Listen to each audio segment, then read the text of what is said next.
Compost शिंदा, तालुका कर्जत, जिल्हा अहमदनगर, दत्तनगर, वस्ती नागेश्वर. आम्ही यूट्यूबवर हे सायलेज मशीन पाहिलं होतं. सायलेज मशीन म्हणजे मका कुटी machine plus automatic packing machine आहे.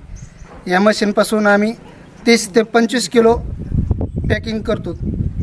या मशीनपासून असा फायदा आहे की कमीत कमी लेबरमध्ये हे मशीन चालतं आणि ॲटोमॅटिक आहे. एका ट्रॅक्टरवर चालणारं मशीन आहे. पहिलं आपल्याकडे 100 किलोचं पॅकिंगचं पण मशीन आहे, पण त्याला जास्त लेबर लागतात. पण हे यूट्यूबवर आम्ही पाहिलेलं होतं आणि आम्हाला चांगलं वाटलं. त्यासाठी हे मशीन आम्ही खरेदी केलेलं आहे आणि चांगल्या पद्धतीत ह्याचा आम्हाला व्यवस्थित वाटल्यामुळे हे मशीन घेतले आणि यातून चांगलं आम्हाला प्रोडक्ट तयार होते. ॲटोमॅटिक असल्यामुळं एक ऑपरेटर याला हँडल करू शकतो आणि यातून 25 ते 30 किलो पॅकिंग तयार होते. आणि हे पॅकिंग असं पार्लेजी बिस्किट पुड्यासारखं पॅकिंग तयार झालेलं आहे. सहज कोणीही उचलू शकतं. अशा पद्धतीत या पॅकिंगसाठी महिलासुद्धा काम करू शकतात आणि ऑपरेटिंगसुद्धा करू शकतात. फक्त एक माणूस हँडलिंग करू शकते. ॲटोमॅटिक बटन आहे, फक्त एक बटन स्विच ऑन आणि ऑफ करण्यासाठी. आणि मका या पद्धतीत त्याची कुट्टी करून प्रेस करून एक 25-30 किलोचं बॉक्स तयार होते. पार्लेजी बिस्किट पुड्यासारखं एकदम टिकाऊ असा चारा तयार होते. 2 वर्ष हा चारा टिकतो.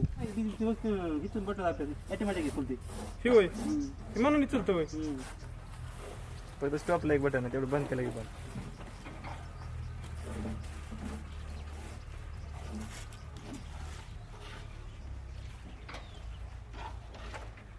गणेश मला एका पाना देऊन द्या, काय काय बोलायचं तर पाठ करते.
माझे नाव गणेश पोपट घालमे.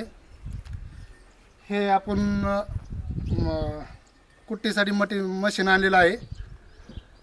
आपण मकाचा बारीक कुट्टी करून 2 वर्षासाठी टिकणारा असा खाद्य तयार करणारं मशीन आणलेलं आहे. तरी याची पॅकिंग 25 किलोमध्ये तयार होते. आणि हे मशीन मुक्काम पोस्ट शिंदा, तालुका कर्जत, जिल्हा अहमदनगर येथे आलेलं आहे.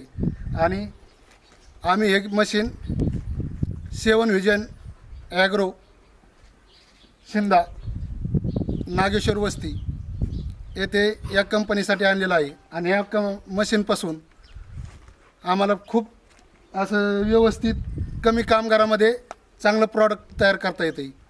आणि या मशीनमध्ये फक्त 25 किलोचा असा प्रॉडक्ट तयार होते. आणि हे काम महिलासुद्धा करू शकतात.